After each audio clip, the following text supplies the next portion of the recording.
Happy holidays and welcome back. This is CBH4K, and this is me helping you make a very, very important decision for the holidays of what to buy.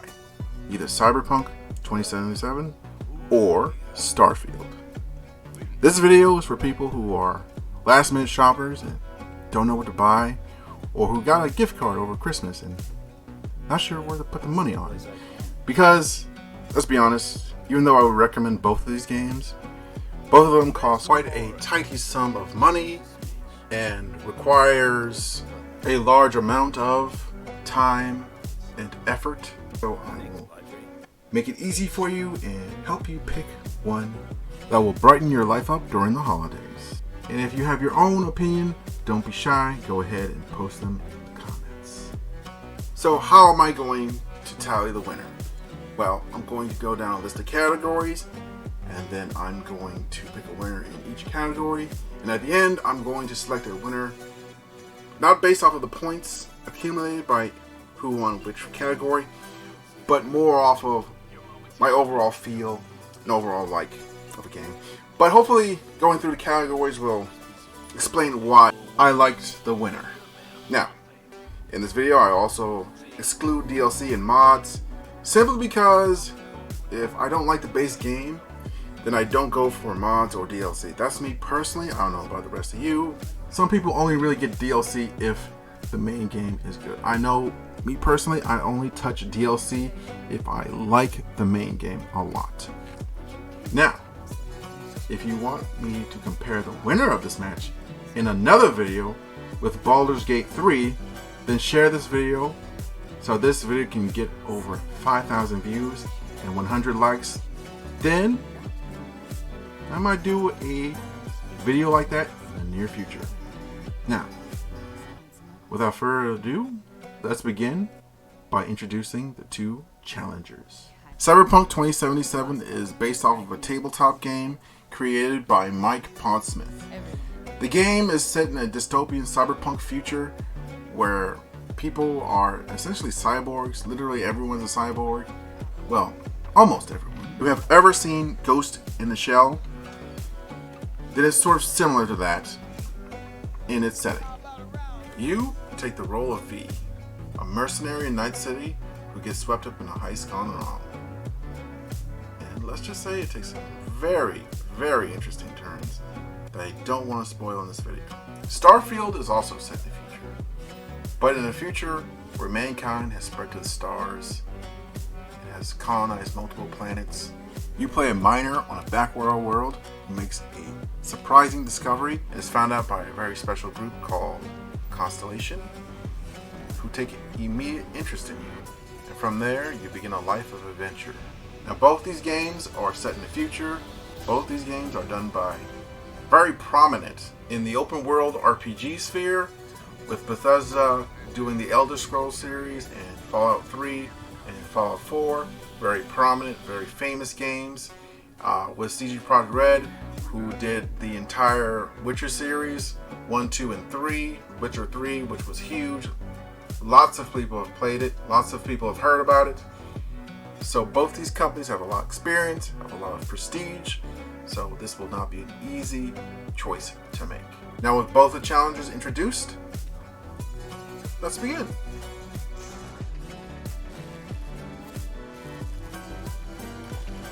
So what do we mean by presentation?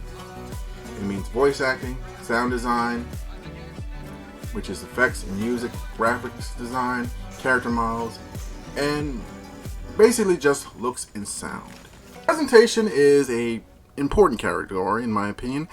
Now, most games can get by with bad presentation, or should I say minimal presentation, as in like certain games with pixel art and no voice acting can still get by if they have good music, good sound design, good graphics design, and despite being pixel art, it can still look good. It can still look phenomenal. It can still fit the setting.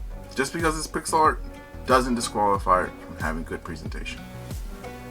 Okay, now that we understand that, let's get into the nitty-gritty of it. Cyberpunk has its own game engine called Red Engine 4 that was created by CD Projekt Red for this game specifically. which supports ray tracing and other impressive lighting effects.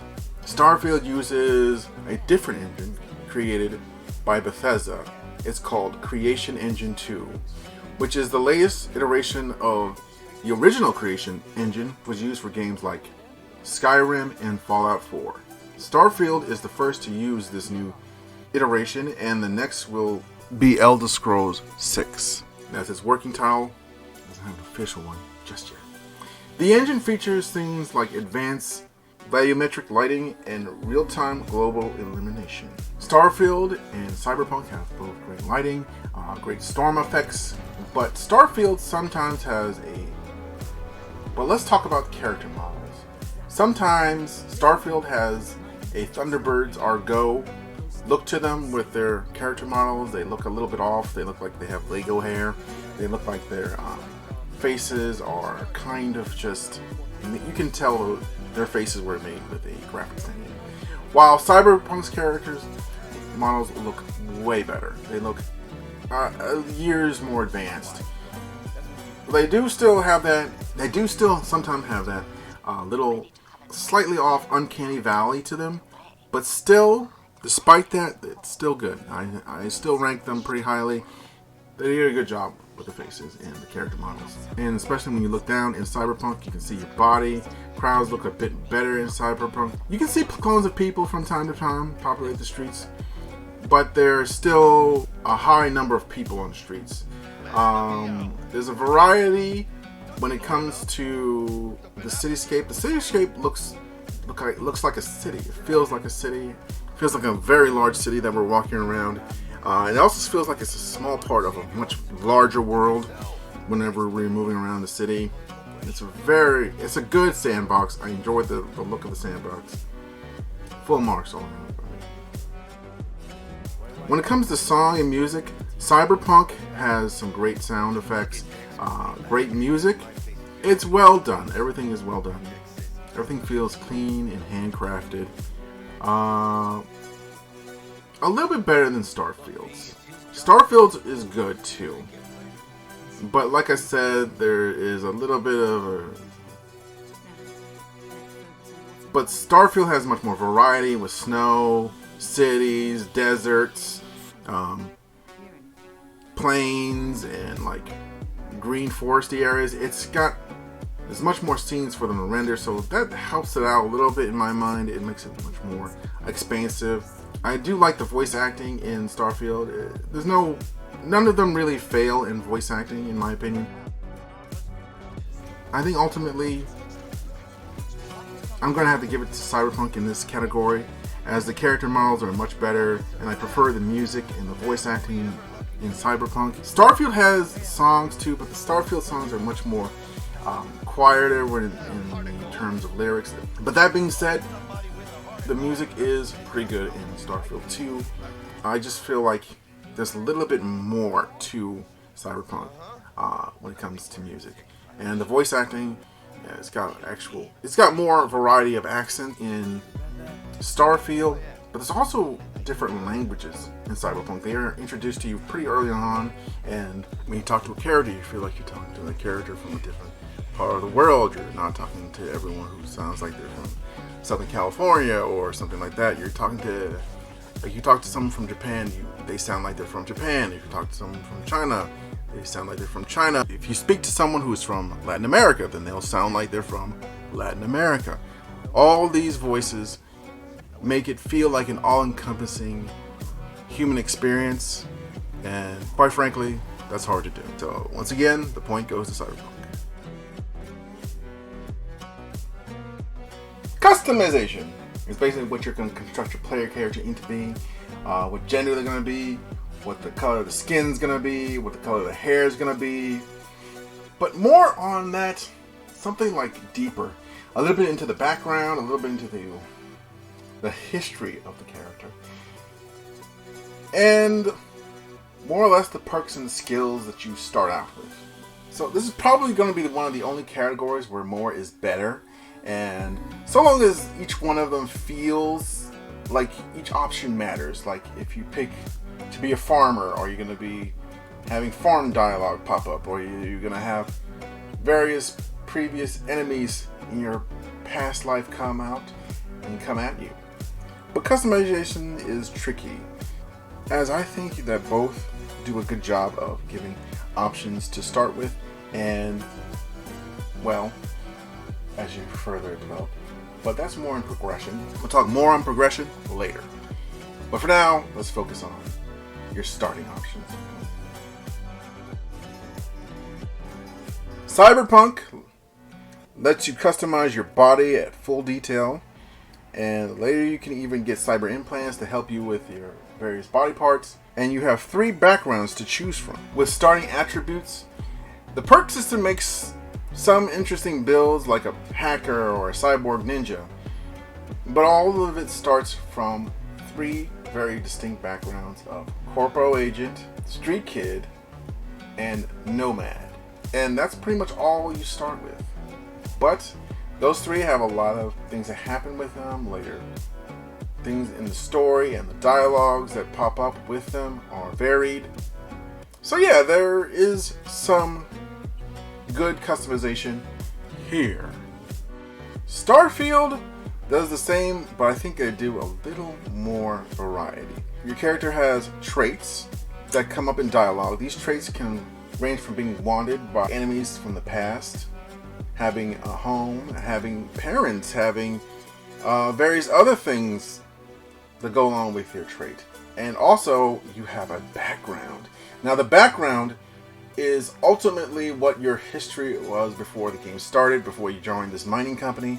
And I find that an interesting addition, as it adds a level of story and history and overall a sense of development. You can take this person who was, for instance, a long hauler, and slowly but surely turn them into this tougher than nails mercenary who blows away spacers and pirates with one shot and not even caring about it. So many interesting stories to tell with it, so many interesting ideas to begin to play with, which is why I'm probably going to give customization over to Starfield. And that's all without talking about the ship customization, the outpost customization, which comes on later, and I count that more to a progression, so we'll talk more about that later in progression. But to safe to say, you can skip both ship customization and outpost customization if you don't want to do them. Now we're on to the big one, Immersion. Immersion is hard to quantify because it's more like a feeling, but I will do my best. So immersion is basically a sense of being lost in the setting and the characters. Even though you're just playing a video game, you feel like you're actually in the game. You feel like you're participating. And immersion is hard to describe, but I think it's even harder to do in a game, to be perfectly clear. Because immersion is sort of like a combination of graphics, of gameplay, of good writing. It's basically just the whole shebang mixed together. And can it really grab the player? Starfield, believe it or not, does this pretty well, as they have a lot of immersion already built in, as you can walk into a cockpit, climb in it, push the button to take off, and then you get hit. Then you're reminded why this game is called Loading Field, as you're hit with another loading screen, which takes you right out of the experience. The game's unfortunate nickname. Now, to me, the loading screens weren't so bad at first. I was able to get over it because, I've played Skyrim, and Skyrim had the same thing. But the game was from 2011. I think most of us can agree that gaming tech has surpassed it, and we're expecting a little bit more than Skyrim.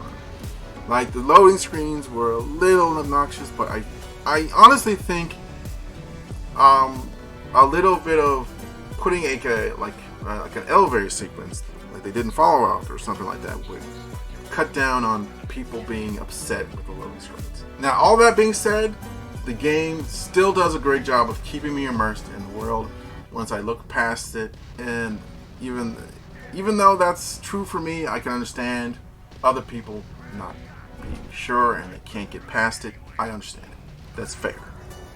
Cyberpunk immersion is just as strong, with lots of moments that make you feel lost in the characters in the world, and they don't have that many loading screens as well, so you're gonna feel the investment. You feel invested in this game's characters as you make friends, you make enemies, and various other contacts in Night City's crime world. Very few times did I feel pulled out of what was happening in the game, and if they were loading screens, I think they covered it with a nice quick cutscene to make sure that the player could barely notice, which is always appreciated by me. That is why ultimately I have to give this one to Cyberpunk, as the immersion is very rarely broken. But that being said, it was closer than I thought it was going to be going in. I thought it was going to be like a huge valley of difference, but honestly, Starfield was pretty close. Like, they did a good job with the character models. Despite me making the comments earlier, they did do a good job. I would say I would rate their character models as the best that most games have done in a while. Cyberpunk was just better at keeping my mind within the game world, keeping me solely mixed into the Matrix, while I felt like I was jumping out in Starfield at times. Not all the time, but here and there. Is the action fun, intense, and gratifying?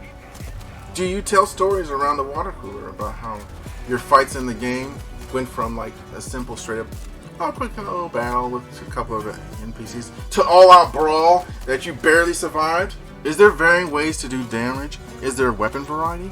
Are you just pushing a button all the time, or are you coming up with various button combinations, tactics, and whatever you can just to survive? All these fit under combat. Now, combat also includes stealth, but I won't be putting that under combat. I'll be putting it under its own thing. So bear with me as I just talk about straight up mono y mono, you and me, let's go, combat. Cyberpunk's combat is probably one of the best video game combat I've seen in an open world RPG, and that includes The Witcher 3, which is no easy feat. The guns are varied with shotguns, assault rifles, revolvers, and more, as the melee weapons have swords, baseball bats, and other stuff. You can go barehanded, or should I say unarmed, which works great here. You can do finishing moves as well as other melee weapons, and use gorilla arms to do extra damage, as well as other cybernetic upgrades that can make your melee combat feel like a breeze. It feels like an actual alternative than something they just slapped on. Most games do not do unarmed combat all that well, especially Bethesda. Like, you would probably have to buy some mods to make that work or viable in your game. So yeah, having it readily available at the start is a good thumbs up for me already. I enjoyed it.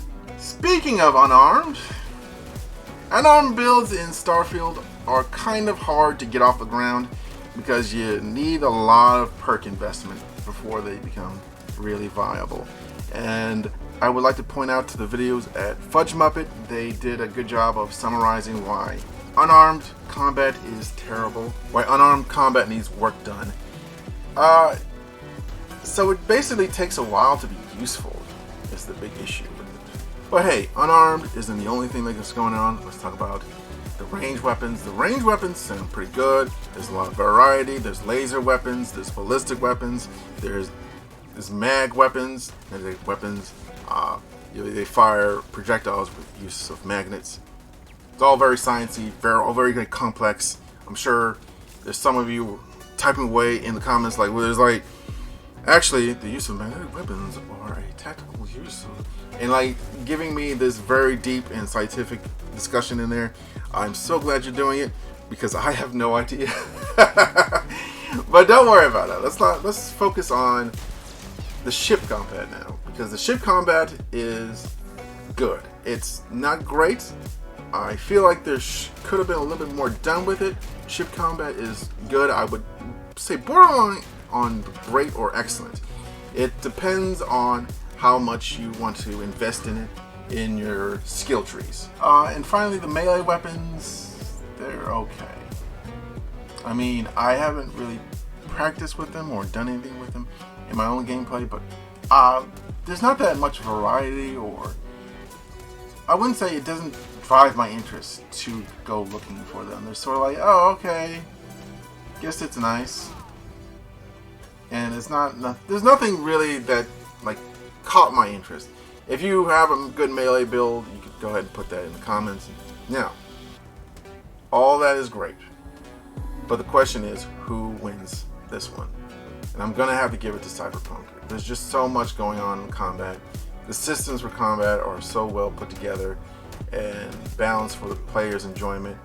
With more variety in many ways to do combat, I can't really say that Starfield is... The only thing that gives Starfield really an edge is the fact that you get space combat. The ground combat is still good in Starfield, but it's just... Compared to Cyberpunk just blows it out of the water. You could say that the space combat sort of gives Starfield a little bit of an advantage, but some builds don't really use space combat. Some people will probably avoid space combat. It's a real difficult one, but I would probably say Cyberpunk is slightly better, just slightly better. Maybe in a few updates, but for now, Cyberpunk's the winner. When I started this, I wanted to put this under combat, but I think it has its own flavor and style to gameplay. I'm sure we all remember the stealth archer from Skyrim and how it became one of the most popular ways to play. So with that in mind, I decided to make this its own category. It involves watching patterns in enemy movement so you don't get revealed or caught, whether it's stealth takedowns, crouch walking past enemies, silencers, other mechanics which flow well into each other and excel at keeping you out of combat, and if necessary, helping you out just before you go into combat by taking out a few key opponents. Now this is a little bit more tougher and much more complex than regular combat, but if pulled off right, it can be more satisfying than regular combat. So, with that out of the way, let's talk about stealth. I'm right behind you. Cyberpunk's stealth is so detailed. You're hiding bodies. You have a cloaking field if you get the cybernetic upgrade. You have various forms of stealth takedowns that you can implement on opponents. You have silencers, you have sniper rifle, and you have other tools in your toolkit that make the stealth system wonderful. And the best part about it is, it requires almost no investment from the start. All it does is slightly get better, and you get more options as you get more perks within the stealth tree, which is the cool tree, by the way. You put more points in the cool, you get cooler, and you get more stealthier. Starfield also has a lot going for it when it comes to stealth as well. It requires a bit more perk investment. Like for instance, if you want a detection warning, you're going to have to put at least 1 point into stealth. You have silencers as well, but you don't have stealth takedowns. Not that I could see. I might have been missing something, but you know, c'est la vie.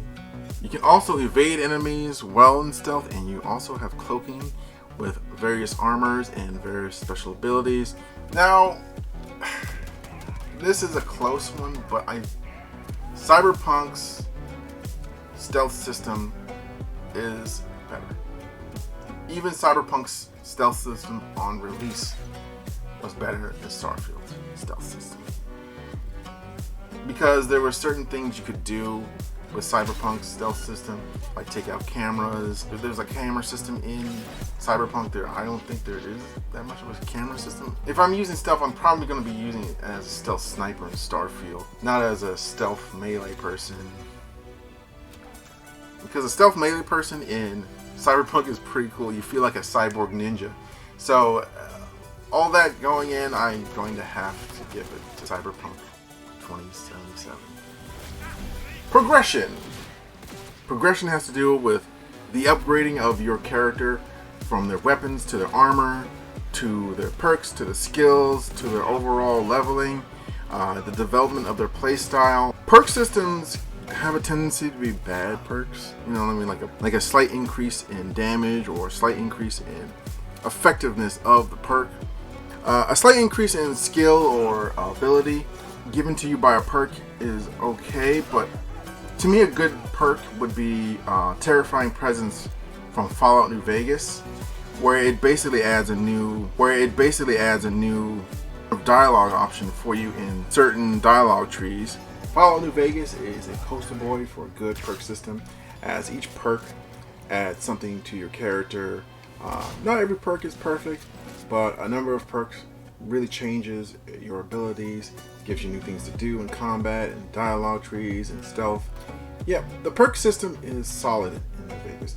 Each perk feels like an additional ability granted to the player, whereas most other perk systems just feel like adding a little bit of an increase to certain already possessed abilities. Starfield's builds are detailed with a variety of potential futures for your character, such as a long hauler or bounty hunter. There is plenty of meat to the builds and progression. Like, the perks are okay, they do the percentage increase like I said, but they also give special abilities like laser weapons will cause some of your enemies to catch fire at the height of the tree. And plus, you can't just get perks for free. You have to use the skill associated with the perk after a while, and if you do enough of it, you will gain levels with it.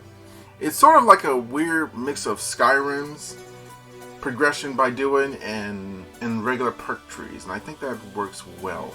The armor and weapons get better as you play as well. You get more detailed weapons. You get mag weapons, for instance, and they do a lot more damage and they have their own presence as well. Mag weapons, to me, they're an interesting upgrade. It's not like you're losing out on a certain type of damage. I feel like mag weapons, they're a nice progression for regular weapons, and you get EMP weapons, you get other various weapons you can upgrade and mess around with. And later on, you do get powers. I know that in Starfield, but still, the powers, they're kind of difficult to get, and you have to find them, and it's sort of like the progression is okay. It adds to the exploration when you have to find the powers and to find the artifacts, but honestly, I don't think that the powers really help the progression feeling, because the progression is mostly based around stuff you can get easy access to, like perks, shops to buy equipment, or other enhancements. Cyberpunk also has really good progression. The builds are fewer though, but what builds you can make, they can progress into power real quickly. Like, you feel like a powerful cyborg, warrior, ninja, merc, whatever you want to be, or hacker, and the perks just keep adding to that. Plus, you get cybernetic enhancements. You feel the power. The builds are fewer. You can't do as many builds as Starfield can, but the progression is perfect. You can unlock some really cool abilities in the Cyberpunk perk tree, like, for instance, the ability to run while crouched. That's a cool ability, so you essentially can zoom when you're in stealth mode. That's going to be very, very handy. In katana builds, you can deflect bullets with your sword. You can also air dash. There's just a huge list of abilities, not to mention your cybernetic implants, which also enhances your builds. Yeah, the point definitely goes to Cyberpunk. You feel powerful at the beginning, you continually feel powerful in mid to late game, but you're still challenged somewhat. You're still challenged by the enemies in Cyberpunk. You're still challenged with Starfield enemies too, but I feel like it's much more known with Cyberpunk. Like, they get more abilities, they have hackers themselves. It's much more of a fight in Cyberpunk. So yeah, you never feel too overpowered, like you can just walk through a room and just kill everything, but at the same time you could just walk through a room and kill everything. You know, that weird feeling of I'm powerful, but there still could be that one enemy that could mess up my day. You know that feeling? Yeah. Next up is characters and storytelling. The NPCs, if you will, in the game. Storytelling and characters are basically what moved you, what made you go sit up and take notice. Starfield's characters are okay. Like, they're typical RPG characters, and I don't know. I sort of use my companions as backpacks, and I cared sometimes what they thought and what they said, but and sometimes what they were thinking and their type of personality guided my decision making, which I think is a bad thing for the player. The player should feel like they can just do whatever they want to do in the moment, rather than what the NPCs wants them to do, or what I like to call the writers want you to do in that specific moment. But there you go. Cyberpunk, on the other hand, moved me emotionally. The characters and the overall storytelling was so good. I genuinely felt invested in them. You don't work with NPCs unless it's a special type of mission. If it's a special type of mission, then yes, you work with it. But other times you're just by yourself doing whatever you want to do. And whatever decision you make, usually the NPC will support you. The character will support you in that moment. So it's a nice switch from the character just being like, yeah, what are you doing? You shouldn't do that. That's morally wrong. To them just doing whatever you want. They'll follow your lead. You're in control. I like that. Cyberpunk 2077 had garnered genuine emotions from me. I did feel something for the characters. I remember watching a few Let's Plays of people just having an emotional reaction to certain sad scenes, to them just being very sad about it. Like very few people I saw reacting to the scene did not react emotionally. Now this happens sometime. I won't tell you, spoil it to you, but it happens sometime after the heist. During the heist, towards the end of it, and yeah, it involves one particular character. If you know what I'm talking about, you already know. So yeah, it really gets you. It really got me the first time, and it still gets me. That's the crazy part. Like, this game really brought out a sense of feeling, a sense of importance in the characters. Round of applause is all I'm going to say. So yeah, Cyberpunk 2077, you definitely get it. You get it wholeheartedly. Discovering new locations, modes of transport, and basically a sense of, I want to see more of this world, or in the case of Starfield, this galaxy. Now, full disclosure, exploration isn't a very big thing for me. Mostly because, let's just say, the romance kind of dies quickly with me. You know what I mean? Like, ooh, look at this new location. Then like 3 hours later, yeah, I've seen it already. Yeah, let me just all this stuff. Okay, whatever. Here you go. Also, exploration has to do with discovering new quests. So, when I'm discovering new quests, the romance dies a little slower. The way I say that sounds kind of depressing, but yeah, it does sort of die rather quickly with me, mostly because I do multiple playthroughs, and like Whiterun became very, very pedestrian to me after a while. Like after like the fourth playthrough, like, yeah, okay, whatever. Take this to there. All right, there we go. Yeah, skip through this dialogue, blah blah blah blah blah. I don't want to deal with it. Let's just move on. So I guess we'll start with Starfield. Starfield, it has procedural generation, which gives it a nice edge in my mind in exploring new locations. As, let's be honest, it actually generates new locations every playthrough for you, so you'll be finding new things here and there. Also, the environment's much more varied. There's jungle areas, there's desert areas, there's cityscapes. There's various stops and locations. There's also tons and tons of quests. Now, where it falls flat a little bit is the vehicles that are available to you. You have spaceships, specifically one Metro that I know of, and your trusty jetpack. I hope you like the jetpack because you're going to be using it a lot. And you also require a perk point to go into jetpack in order to use the jetpack, just so you know. The jetpack is basically your best mode of transportation because they give you no ground vehicle. You're basically walking or you're jetpacking. and walking takes a long time, and you can run, but run consumes stamina, and you want to keep your stamina up in case you run across enemies. I guess that's another plus to it. You see new enemies and locations due to procedural generation. Now, let's move on to Cyberpunk. Cyberpunk, it has a bit more meat to it than most other open world RPGs when it comes to exploration, but at the same time, you're gonna find all the locations. I wouldn't say quickly, but you'll eventually find them sooner or later. Like in a 60-hour playthrough, you might find all the locations. Well, a good majority of them. There's still probably a few. There's few quests that revolve around finding specific locations. Overall, I found the game exploration in Cyberpunk, I would hazard to say about above average. The vehicles, however, are pretty good. You can't really customize them that much, not that I could see, so you were basically stuck with whatever you got.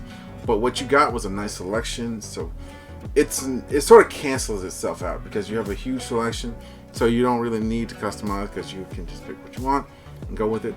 The driving is a bit wonky for most people, and I'm most people because driving is a little bit wonky to me. I learned how to drive better in game by remembering that putting pressure on the acceleration button doesn't change its speed. It's just it makes it go faster the longer you hold it down. Doesn't matter how hard you press it or how lightly press it, it goes faster regardless. So if you want to slow down, take your finger off the gas. Like me, if you want to drive in a steady pace, put your finger on the gas, then take it off, on, off, on, off, on. If you need to go fast, well, you may want to brake when you go into a turn because that'll have a negative effect on your speed. You might flip, or you might go on control, you might skid out right. It depends.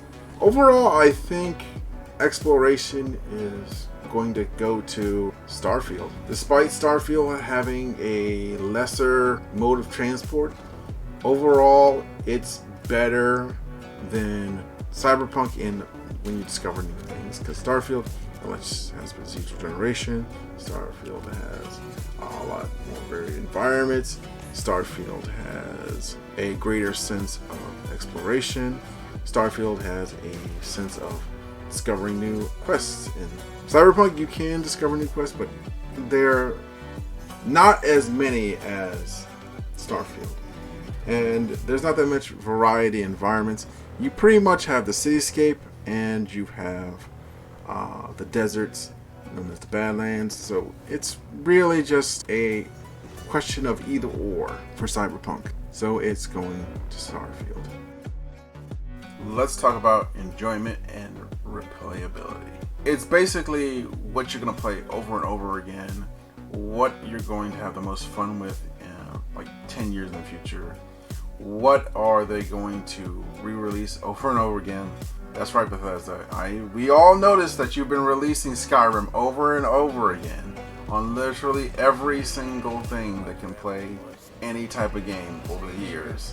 And I'm not opposed to that for Skyrim because it's so good. But at the same time, and like, really? Just make a new Elder Scroll. Those things aren't always easy now, are they? Now, when it comes to replayability, and I'm going to have to give it to, well, Cyberpunk. And before you all say, well, you've been giving Cyberpunk all the points that they're probably going to win, well, that doesn't take away from the fact that Cyberpunk is probably more replayable than Starfield at the moment. All these are predicated on Starfield not doing any updates in the foreseeable future, but we all know that they're going to do updates in the foreseeable future, so I'm probably going to revisit this and do another version of this. But all in all, I do think that Cyberpunk is still the more replayable game for right now. Its systems are better polished. It has a lot more ways to cut down the load times. Its immersion is so good. It's doing such a good job of keeping me interested and keeping me wanting to come back for more, that even if I finish a playthrough, I still like, yeah, let's do this again. Replayability is solid.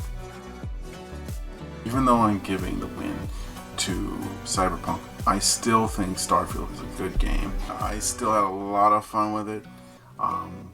There's a lot of options there. There's a lot of room for improvement. It was a fun experience. And believe it or not, all these categories were very, very close. Literally inches away in my mind. Like, if it was slightly different, I probably would have gone Starfield more often than not in this video. I was about to say Clash, but let's call it a Clash. Yeah. In this Clash, I would have gone with Starfield if certain things were a little bit different, if certain things were done slightly better, if things were slightly more polished, slightly more improved. Both games are solid. It was a close contest, but Cyberpunk won out in the end. If you like this content, then don't forget to hit the subscribe button. And thank you so much for your time. I'll catch you in the next one.